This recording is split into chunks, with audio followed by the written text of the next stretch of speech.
Extra special thanks to Cincy Music for co-hosting My Favorite Album is Terrible. For the best in what Cincinnati's amazing local music scene has to offer, be sure to follow them on Instagram at Cincy Music, that's Cincy with a Y, on Facebook at cincymusic.com, also Cincy with a Y, and on their official website, www.cincymusic.com. Here's the show. Hello. I'm Kent Mulcahy with the Cincinnati and Hamilton County Public Library, here with another episode of My Favorite Album is Terrible, the show where every other week right here on Thursdays at 8 o'clock we talk about misunderstood or unloved albums, whether the critics hated it or the fans hated it. It's an album that whoever picks the album, be it me or the guest, just feels like the album never really got the chance it deserved. Now, just to remind you, everything we talk about tonight, be it the official album that we're talking about or any tangents that we go on, will be available to you for free with your Cincinnati and Hamilton County Public Library card. And as I say every week, most of what we talk about is going to be available to you free from our music streaming services. And like I say, I do not pay for any streaming music services. Between what we have here at the library through Freegal and Hoopla online, and our vinyl and CD collection, there is more than enough music for me to listen to. So I hope everyone will check that out. Take a look at the comments section where I will put direct links to everything that we talk about tonight. Speaking of the comments section, if you have a misunderstood or unloved album that you think we should talk about, please let us know in the comments section. I'd love to make this more interactive. If you have thoughts on the album we're going to talk about tonight, definitely jump in. I would love to go back and forth with everyone to see what they think about this album. Also, if you enjoy what you're watching, please give us a like and give us a share. Help us get the word out about this. It's kind of a more the merrier, especially in the comments section. So thank you for joining us and help us get the word out. Our guest tonight is P.F. Wilson. P.F. is the content director at Cincy Shirts and Old School Shirts. He also produces the Cincy Shirts podcast, which I was a guest on. It was a ton of fun. And he has his own music podcast, PF's Tape Recorder. It's fantastic and endorsed by Dave Coulier. If you listen, you will hear what I'm talking about. So the album that PF picked is the Beach Boys' 1976 album, 15 Big Ones. Now, I really don't think I need to go into an introduction or talk about the Beach Boys all that much. Everybody knows the Beach Boys. Now, but 15 Big Ones was an interesting album in the Beach Boys discography. It was kind of marketed as their comeback album in the sense that Brian Wilson, this was his big return to the band. Brian Wilson, of course, is one of the more obvious modern musical geniuses that folks like to talk about, and he was definitely that. But like many musical geniuses, he had his struggles with mental health, which was maybe made a little worse in this case because if you read up on this album, Brian Wilson may have been kind of forced in some ways to get back into the Beach Boys on this one. And I think it shows it's not exactly a good fit all the time. It doesn't seem like he always really wants to be there musically, so I'm sure we'll get into that tonight. But along with this album, there was just a massive promotional push everywhere. TV specials, just really promoted. So the world was aware that Brian Wilson was coming back to the Beach Boys. So there was hype for this album.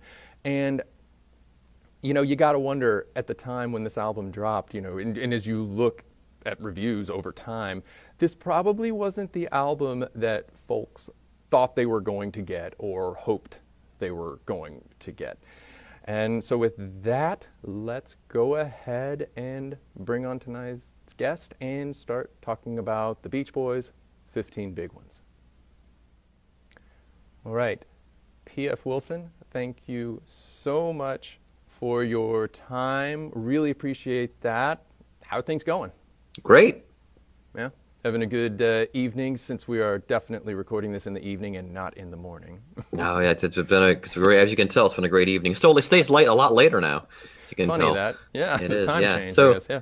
So is that a background, or are you actually sitting in the library? I am in the library. You are looking at the second floor. I like the angle, just like way down the stacks. Yeah. Yeah, it looks like a background. I think you're It's very, very clever. All right, so This is au natural, 100%. I am all here. right. So before we get to the album at hand, just to talk about Yes. some of the amazing things you do, I already, in the introduction, you're with Hmm. Cincy Shirts. You're a Yep. content director in Old School Shirts, and you also do 2 podcasts. So tell us a little bit about those podcasts. Well, the one is the Cincy Shirts podcast. I'm the producer for that, and sometimes host when the boys are too busy. Josh and Darren, it falls to me to host the show and ask the questions and so forth. So you can get that anywhere you get your pods, or you can get it right off of our blog on Cincy Shirts. You can get it at iTunes, Stitcher, Google, Spotify, wherever you get your podcast. And then I have my own podcast, PS Tape Recorder, again, which you can get most anywhere you get your pods. I would say iTunes is probably the easiest, or Apple Podcasts is probably the easiest place to get it. I didn't submit it to Google Play, and then I got an email from them saying, "Hey, your podcast on Google Play is going to be going through some changes while we do some adjustments." I'm like, "Oh, I didn't realize I was on Google Play." Okay. So, and Stitcher and all those places that you get podcasts, you can listen to it there. And it used to be a podcast where I interviewed comedians and did a little dumb bit. And since the pandemic, there haven't been too many comedians to interview because there's no live show, so it's kind of become a de facto music podcast. Right. And And I have loved it. First of all, it's endorsed by Dave Coulier. oh Which yeah, is well great. I've got liners from comedians in the past that have been on the show that have been kind enough to do the liners. Mark Maron, Ira Glass was probably one of the best episodes. Go back and check that out, kids. Yep. Yeah, so my friend Jackie Cation says, feel free to cherry pick, kids, about her podcast. It Yeah. only goes back 300 episodes. We've 509 episodes.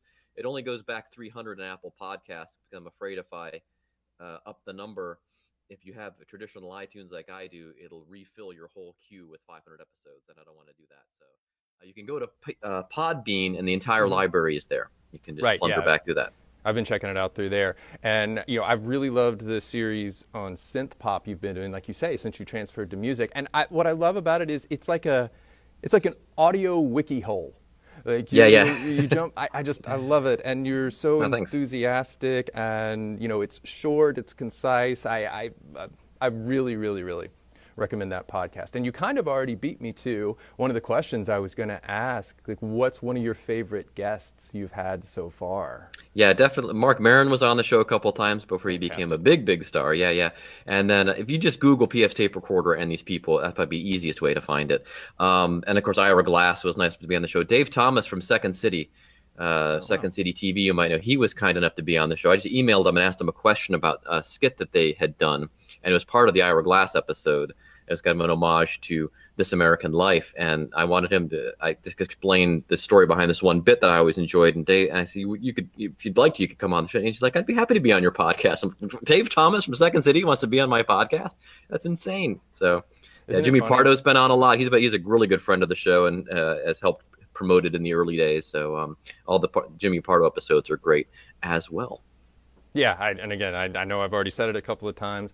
Highly recommend both of those podcasts. The Cincy Shirts podcast is great. You want to learn a little bit more about some of the great folks in the community. I was a guest on there. It was a lot of fun. We've had lots of library folks. I think we've You had 3 have? or 4 now. Yeah, yeah. It shows you how diverse the offerings of the library are.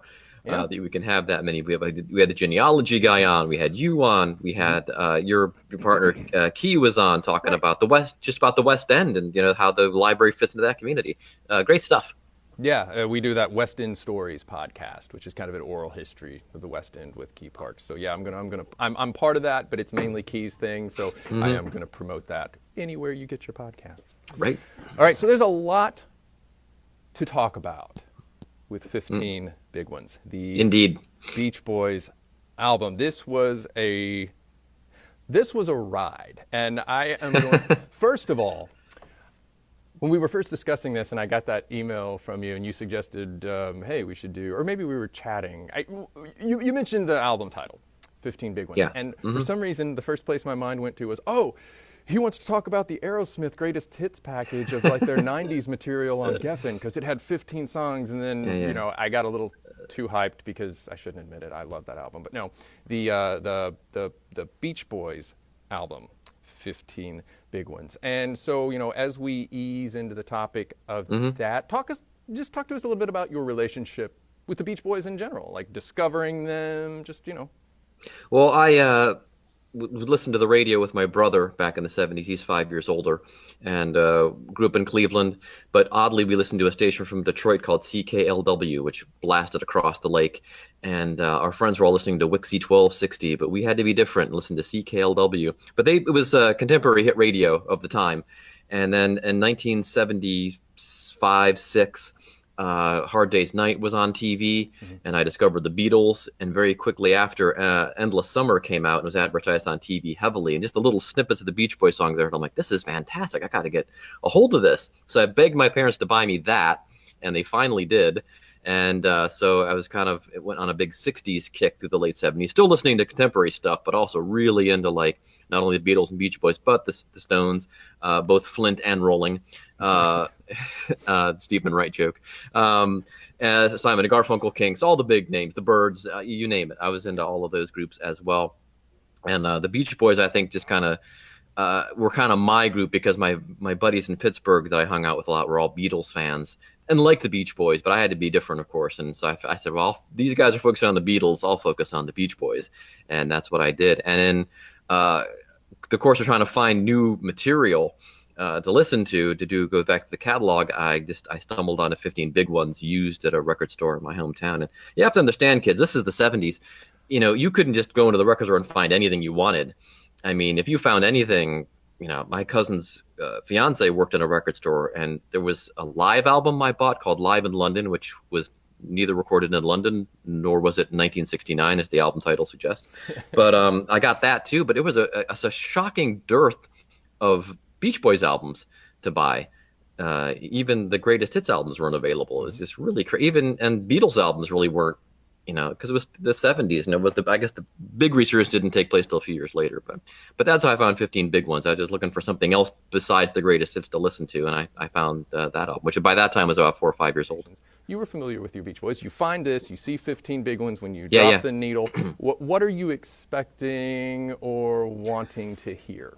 I think I knew Rock and Roll Music. It starts it's a cover of the Chuck Berry song because it had charted in 1976. It was a top 5 hit for them. So I knew that was on there. So that's pretty good. And then it's immediately followed by one of my favorite tunes to this day. There's It's Okay, which got to 29, which is a really great song. And then from there, I mean, I like this album. Let me see. We got Hadophonia comes on after that, another original. But the little background on this album, it had been 3 years since they made an album. The last album was Holland, also recommended, by the way, for your post-surf Beach Boys. They come back together. Brian is now more fully involved. He hadn't been on the past couple of albums. He takes the reins, but there's a lot of, I guess, dissent and disagreement on direction for the album. So Brian wants to do an album of all covers. The other band members say, no, we should do all originals, kind of capitalize on the Endless Summer selling really, really well. People are very interested in seeing them live as kind of playing their old hits, but they want to get new stuff out. So long story short, they compromise and make it half covers, half originals. And, but a lot of the originals are good. I'm not keen on a couple of the covers. Palisades Park is one of my favorite songs of the 60s. It was written by Chuck Barris of Gong Show fame. People don't know this. And then, of course, performed by Freddie Boom Boom Cannon. And this version's fine. I like the original better. I like the Ramones version better. Yeah. But the covers on here are good, but so are the originals. But a lot of people in the Beach Boys camp and out of the Beach Boys camp hate a lot of this album, and I don't get it. A buddy of mine has a music podcast called Rock Solid, and he had a guy on. They went through album by album through the whole Beach Boys catalog. It was like a 2.5 hour episode, and they got to this album, and they hate. My friend Pat's not a big Beach Boys fan, and the guy, his guest, was a Beach Boys fan, but they're both like, yeah, this isn't a very good album, and I'm like, I have to disagree. What's the other song I know the people hate? Oh, That Same Song is what it's called, written by Mike Love and Brian Wilson. It's a great song. I love this tune, and people hate it, and I have no idea why. So it's a bit of a mystery to me. There's also a song on here, kids, called Susie Cincinnati. It's not about Cincinnati, but I think Al Jardine just liked the name Cincinnati, and he decided to, name this girl Susie Cincinnati. And it flows well together. It rolls off the tongue. Yeah. Exactly. Yeah. So at the time, I'm going to come back to that same song. We'll come back to that. All right. So, you already mentioned, Brian Wilson kind of returning back to the fold on this. And there was always, there's always a little question about maybe not did he really want to do it or not, but just how ready was he? Was he in shape for it? Yeah, for sure. Yeah. And that's been the whole career. I mean, he had that comeback album. What was it called? Peer Pressure or something that came out not too long ago. And it was just kind of a, what's he ready for and what's he not? And there was just a massive promotion for this. Oh, yeah. Brian's Back was the big campaign. Yeah. Right, yeah. You go into YouTube, you can see Dan Aykroyd and John Belushi, that's a bit from Saturday Night Live, where they drag him out of bed and take him down to the beach and let's go surfing now. Everybody's learning how. Yeah, that whole campaign was Brian's Back. And Brian was back, but yeah, he was, as you have surmised, he was not ready. And his brothers, in retrospect, hate this album. They've both passed away since, but they didn't like it. They thought it sounded unfinished. They thought it should have had more originals. And Al and Mike just wanted to get something out because, again, Endless Summer was selling like hotcakes, and they had released another greatest hits after that was selling really well. But they said, let's get some new music out into it that we still have it. Well, yeah. You talked about looking on YouTube for that skit of bringing it out of bed, and I haven't looked extensively yet, but apparently there was like a full special on NBC devoted to, I think so. Yeah. The Brian's Back special. And Lorne Michaels produced it, and so this skit, on the surface, it's funny. It's like, hey, we're the surfing police. There's a wave out there, and you need to go catch it. Get out of bed. And he's like, I don't want to get out of bed. I get sand in my feet, and it's sunny. Yeah. And I don't know, when I watched it, I know I'm supposed to be laughing, but I'm like, this is kind of sad. Well, in retrospect, it is, but eventually it has a happy ending. And I recommend people watch Love and Mercy, the documentary that came out a couple of years. Not documentary, it's a biopic, as we say. Fantastic. Yeah. A lot of question about whether they should have two different people playing Brian Wilson, but it really works, and it does a nice job of telling the story. And everybody involved says that it's a pretty good telling. There's one or two things that didn't happen exactly the same way, but overall, I was surprised at how many people from all sides of the Beach Boys camp are like, yeah, this is pretty accurate as to how things happen. So eventually, it has a happy ending. Yes, Eugene Landy probably saved his life, and then went too far. So people were probably familiar. Eugene Landy was his therapist. And he got him off drugs mostly, eventually completely, and then got him to diet and take care of himself. But then when it got a little out of control in the 80s and kind of took over his life, but yeah, it has a happy ending, kids. Yeah, it does. So if you keep that in mind, then then that bit is, you can say, oh, well, it did work out eventually, 30 years later, but still it worked out. It is funny though, because like if you look carefully at one part, he never stands. In fact, wasn't there really only one of the Beach Boys that actually surfed? Or I don't know if Dennis was the only active surfer. Brian did surf once or twice, and he tells a story where a surfboard swung around, almost conked him in the noggin. And Mike surfed a little bit. Al, not so much. I don't think Carl ever had time for it, and Bruce might have, but I'm not sure. If you look carefully, he never stands up on the board. He's always like laying down on it, and like the best wave he catches, he's on his belly and the surfboard's backwards, and I love that little catch. So either people hate it and they really have a good time hating it, or they just kind of like, they did this album, it's some covers, it's kind of a throwaway album, so like in, what do they call it? Like not a lost album exactly, but kind of an overlooked album, which I think is unfair, because whether or not you like the songs or the music, this is not a throwaway album musically. You don't have to like the orchestration, but it's Brian Wilson. It is thick. It is, there's nothing normal. About but they had to push that. He wanted a really raw sound for this album, and Carl and Dennis really had to push him to be Brian Wilson on this, and and do some real production on this, which is what they were really seeking. And he's got, let me see, he gets co-writing Well It's Okay, which is probably the best track on the album. Hadophonia he's on, he writes that as well, and that same song he co-writes, which again people hate, a song called Back Home he co-writes. So he doesn't. There's only 4 songs he actually co-writes on, but they were, they thought ease him back into the water, as it were. And we get mixed results on that, of course. When I was listening to a lot of this album, I got that feeling of, you know, those massive boxed sets that people used to put out. I don't know if boxed sets are really a thing anymore in today's world, but it sounded like the fifth bonus disc of a boxed set, and it's like, here's the outtakes and rarities, and Oh yeah, yeah, that was always my favorite disc in the box yeah, set. yeah. It was like when the stakes were low, maybe someone Hmm. was hitting record and they didn't know that they were hitting record, and let's just throw it on there. And I don't know, I got that really good feeling from this. It was, Yeah, we had this discussion, I think, on the Shirts podcast about my other favorite band, OMD, released a big box set of singles last year, and one of the discs is it's unreleased material and sound experiments. And the people in the fan group are like, "Oh, can't wait for the next one because we're gonna get some great unreleased stuff." And I'm like, "Kids, we have songs called Untitled 3, and it's just them hitting a keyboard a couple of times. I mm-hmm. think we're pretty much at the bottom of the barrel here for digging out unreleased tracks." But yeah, that's the Beach Boys Good Vibrations box set has that. There's a great set called Made in California. It's a 6-disc set that really focuses more on what we call post-surf Beach Boys, meaning after Pet Sounds. Mm-hmm. Although Pet Sounds really is post-surf because they're moving away from the surf thing. But yeah, the post-surf era, that's a good thing to get your hands on. And the library has it, as a matter of fact. You want to borrow it from the library, kids? They have it, and there's lots of good stuff on there. If you don't want to go through album by album and just want to do a little overview and then maybe dive into individual albums from there, that'd be a great place to start. I will make sure, as always, I put together a big list of Okay, everything cool. that we talk about. So anyone check that comment section, you'll see a list. I'll put it all into a single page, so you can just place your holds and go directly from there. So jumping back to the originals, you know, we don't need to, well, I don't want to keep going back to the good one, obviously the good ones. Mm-hmm.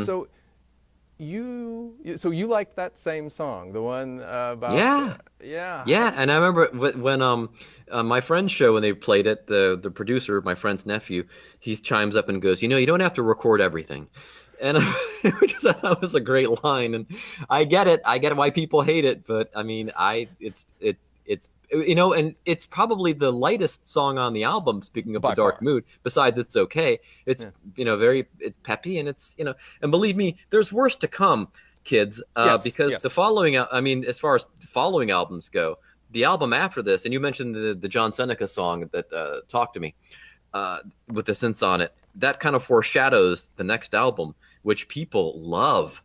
And it baffles me because I'm in the opposite camp, and I try to love that album. It's called Love You. It is almost predominantly synths, which for a new wave daddy synth pop lover like me, you think that should be straight in your basket, PF, and it's not.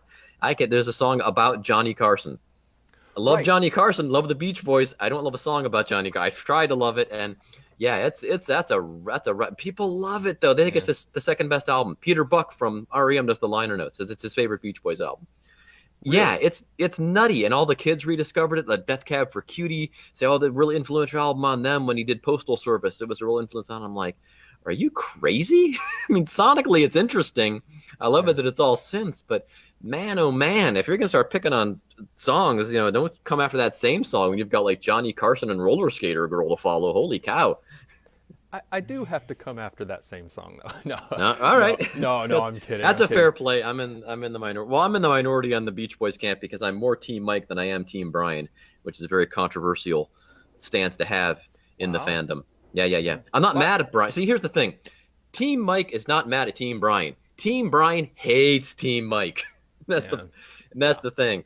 And Mike, I know is a bit of a jerk, but whenever I've seen them live and Brian is not with them, which has been most of the times, he is nothing but complimentary of Brian. Yeah. Throws the word genius around a lot. So yeah, I mean, Mike's been a bit of a jerk, I guess, but understandably so in a lot of cases. Yeah. And yeah, don't F with the formula is one thing he's famous for saying around Pet Sounds. But you know what? The biggest success they have, It's Okay. It's the formula, kids. Rock and roll music, it's the formula, kids. Kokomo is the formula, kids. So Great song. I mean, Great song. Yeah, and so Mike's not wrong, and I think he recognizes his mistake in saying that because even though the formula worked and was successful commercially, it was also true that but Brian should also be allowed to do what Brian does because that's the really really good stuff. That's the the artistic genius stuff. And I mean, hey, Mike Love was great on Full House. Right? Yeah, yeah. It's fantastic on there. The one thing about I think I do like that same song. It's catchy. It's undeniable. It's sometimes it's really tricky to write a song about music and it Yeah, not yeah. because for anyone that hasn't listened Oh, to it, yeah. it's basically about how did we get to rock and roll, and it Hmm. tells the story. And the opening line that he says, what is it? A long time ago, Gregorian Gregorian chants chants were were a a real real big big thing. thing. Well, he I doesn't love say that. thing. He says Gregorian chants were a real big thing. And there's this, it's just, there had to have been a better way to phrase that. Because, not to get into everything, but like, no, yeah, they were a real big thing because that's pretty much all that was allowed to be. Exactly. You Yeah. couldn't Well, do it. they're happy to have Brian back at that point. I guess they're thinking, well, I guess we'll just let this one go. The other one that's kind of tricky and is the song about meditation, The the TM TM song. song. And it TM starts song out is a with little like, rough. oh, Them, it's a little skit there, kids. Yeah. fake Not the first time arguing. they've done that. That's the only thing that doesn't ruin All Summer Long. There's a track on there on All Summer Long. I can't remember what it's called. It's called our favorite sessions, or our favorite. And then it's a little skit too, which you can, if you're listening to All Summer Long, which is, by the way, is one of the best Beach Boys albums. You can skip that. Skip right past that if you want, kids. Yeah, it's rough. The actual song itself is only like 20 seconds long. They should have Right. stuck with the song. The song is fine. Yeah, yeah. It's just funny. Like, there's some fake. The skit, by the way, is a fake argument that Yeah, between ends neighbors. Yeah, yeah. that ends in someone going, "Oh, I need to meditate," The and mic. Yeah, yeah. then they start singing. He's like, and I meant to look up the lyrics. It sounds like he tries to fit the full phrase. Transcendental Transcendent- meditation. Yeah, Yeah, yeah. just into one little thing. Oh man, that one was that one. Mike was, and Al were very keen on transcendental meditation, and Art to this day, I know Mike stuck with it. I'm pretty sure Al did too. Yeah, yeah. So yeah, definitely, go back and listen to those songs, but know that it's those acknowledging those are not quite the best ones. Another one that I enjoyed was it Everyone's in Love with You. I think Yes, that one written was by Mike Love. Yeah, yeah. Yeah. And a song I misinterpreted for years. I always thought that it was just like an interpersonal song where he's just talking about a gal, ostensibly, that there's always that, because there was that gal in high school that everybody was just friends with, and everybody just loved her. And I had a friend like that. And I kind of I was like that. And, she can only, in the line where he says, but you can only fall in love with only one. You can only have one boyfriend, but even though everybody still loves you and thinks you're great. And so I thought, and here it's about the Maharishi, who, according to the little magazine I read up on, this great Beach Boys magazine. Yeah, this is my wife bought 50th anniversary present. But the line in the review for this album says it's about the Maharishi who, sort of quoting, fleeced a lot of Western musicians with talks of transcendental meditation. So the controversial Maharishi, yes, that's who the song is actually about. Although I didn't know that until I was told. So you can, I didn't know that till now, and that yeah, actually yeah, yeah, right. So I mean, it's wow. it's well done on Mike's part that you could have a song that you can interpret so many ways, because that's the kind of the fun thing about music is you can, as they say, Martin Gore of Depeche Mode used to say he didn't like to talk about his songs because he was like, oh, I always want to let the listener decide. Yeah. And Personal Jesus, so there's another great example of that. I always thought it was a song this guy called and telling this guy, hey, I'll be your everything to you, just call me. And here it's about televangelists, apparently. So who? So yeah. Aside from, but even on top of all the lyrics discussion of Everyone's in Love with You, that flute is yes, lit. Yeah, yeah, lit. Famous jazz musician played that. Charles Lloyd. There it is. Yeah, yeah. A lot of people on this album too, by the way. Yeah, Charles Lloyd played with Cannonball Adderley and Les McCann, which, man, really good stuff. So, kind of moving toward the wrap-up part of this. So, if someone hasn't heard a note from this album and is looking for a good first impression, what's the song you would tell them? Like, what would you hit play on? It's Okay. Yeah, totally agree with that. So that one's kind of an easy one, I think. I don't think many people are going to dispute that one. Now, what would you tell, entrenched Beach Boys fans who hate this album? Like, trying to convince them to go back and give it another listen. Like, well, how do you enjoy this album? And I don't mean that as an insult, but how do you enjoy this album, and how could that help them at least give it a chance? As a fan, just kind of think of the when it came out and what point in the history of the band that it's in. I mean, it's a time of hope for the band. It's a challenging time for the band. It's they're on the one hand experiencing great success, but then also there's a lot of strife in the band between Brian trying to get back on his feet, Dennis is having a lot of trouble, Mike's just trying to keep everything together and it functioning as a unit. Al is kind of at this time Al is more in Camp Mike than he is in Camp Brian, where he actually ends up.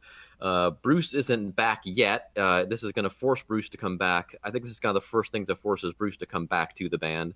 So yeah, if you take all that in mind, it's just a kind of an album of the times, both overall in America and in music, and as for the band itself, I think you can really get a much better handle on it. Yeah, no, it's a very interesting way to look at that. So, the show is called My Favorite Album is Terrible, but I'm going to guess this may not be your favorite Beach Boys album. No, I mean, obviously Pet Sounds. Right. One.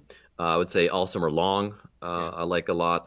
And then a lot of the poster, I like Wild Honey a lot. That's a good one to check out, kids. Holland is really good. Yeah.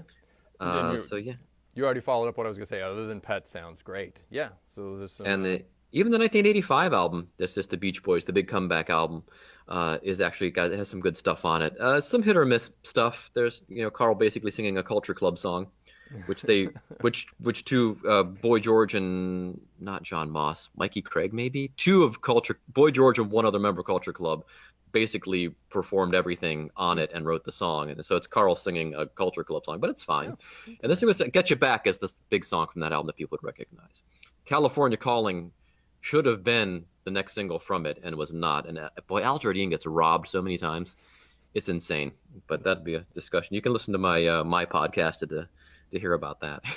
Yeah, definitely. Please go back and listen to that. Definitely go back and, if you're not already subscribed to the Cincy Shirts podcast and P.F. Wilson's tape recorder, please, please, please go do that. You will absolutely, if you're watching tonight and you're a music fan, it's not all music, as he said, it goes back to comedians, but you will definitely enjoy the recent synth pop series that has been going on that. So anything else you want to say about this album before we wrap up? No, but I would just say overall, just give the Beach Boys a chance. I know a lot of people are familiar with the hits up through 1966, 67, but a lot of the post-surf stuff is really, really good. And like I said, check out, and I guess you can do it streaming-wise too, Made in California has got a lot of good stuff, different versions of some of the post-surf stuff, or go to the library and just get it and listen to it, and if you decide you like it, buy it, because it's a really good overview of the post-surf era. And then you can do some deeper dives on like Holland and Love You. People might like Love You. Check out Love You. It seems to be a big fan favorite and even casual fan favorite. So check it out, kids. All right. Well, thank you so much for your time. We definitely appreciate it. And I suppose wait, you didn't rep the hoodie you're wearing real quick. Oh yeah. I got this. We saw them. My wife and I saw them at the casino in Rising Sun, and it's if you see the Beach Boys tour now, essentially there's two different bands. There's Mike and Bruce with help tour as the Beach Boys. Brian and Al tour as the Brian Wilson Band. Fun fact, you get more actual Beach Boys with Brian Wilson because Blondie Chapman often joins him, even though he's only with the group for a couple of years in the early 70s. You actually get more Beach Boys when you see Brian than when you see Mike. Although of the two, Mike and Bruce put on the better show. We saw Brian. They did all Pets. I've actually seen Brian twice. And talking about being not up for it, it's he's the oldest member of the band, of the surviving members, and he got a lot of help with them. A lot of really talented people helping both bands. But if you're gonna go see one of the two bands, go see Mike and Bruce. Yeah, when they start touring again. I have a friend who's massive Beach Boys fan, and he echoes that sentiment. And I remember him being honestly not bummed because the show with Brian Wilson wasn't good, just bummed because he just came away kind of just feeling sad. Yeah. Now, when they came here for the 50th anniversary show in 2012, Brian was up. He seemed real energized, I think, by the fact being with those guys. And they combined both bands, which was a big, read Mike Love's, which the library also has. Mike Love's biography has some details about that tour and kind of how it was a big undertaking trying to merge those two bands together. And Mike in charge of his band, Marilyn kind of not Marilyn, that's his first wife. I can't remember Brian's second wife, but she kind of oversees Brian's band. and kind of getting those things to work together. But man, that was a great show Oh, out at Riverbend. Yeah, that was and the live album from it. Check that out. That's really really good too. all right. Again, you can check those comments. I'll put that in there. All right. Well, thank you so much. Thank you for your time. And Thank you, Ken. This is a lot of fun. great. And I guess I'll talk to you soon. All right. Thanks. Bye bye. Bye. Well, thank you so much for joining us this evening for my favorite album is Terrible. Massive thanks to P.F. Wilson for giving us some of his valuable time. Really appreciate it. That was a great discussion. I hope everyone goes and checks out all of the great music that we talked about tonight. Please don't forget to check the comment section for the big reveal of what we will be talking about 2 Thursdays from now on the next episode. And just a reminder, if you like what you're seeing tonight, give us a like, give us a share, and help us get the word out. Finally, thanks again to Cincy Music for helping us share these episodes. Please give Cincinnati Music a follow to find out everything about the best music Cincinnati has to offer. And with that, have a great rest of your evening and a great weekend, and I will see you 2 Thursdays from now. Thanks. All right, so before I let everyone go, I really wanted to take a chance. I'm super excited to tell you about the next episode of the show, which is going to happen on July 8th, right here at 8 p.m. Actually, it's not going to be my favorite album is Terrible. We're going to do something totally different this time. My colleague, Brian Powers of our popular library, who, by the way, is a local, Cincinnati, Ohio music human encyclopedia, we are going to share a chat that Brian had with musicians and historians Fred Bartenstein and Joe Mullins. They're going to be talking about southwestern Ohio's history and influence in bluegrass music. Fred and Joe worked together on a massive project, which culminated in a book and a CD of the same name, Industrial Strength Bluegrass, Southwestern Ohio's Musical Legacy. Now, I'm from Central Kentucky, so when I think bluegrass, of course I think Kentucky. So when I thought bluegrass music, I've always thought Kentucky. Well, after reading this book and watching this chat Brian had with Fred and Joe, now when I think bluegrass, I think Cincinnati, Dayton, southwestern Ohio. It really is a fascinating discussion. I encourage you, even if you're not a bluegrass music fan, if you have any interest in music history and local history, please tune in for this chat. It's going to be great. We're going to play a lot of music clips as well from the CD, including a bit from country music absolute legend Vince Gill, who recorded something completely, anew for the CD that went along with this project. So I hope everyone joins us then, and yeah, thanks.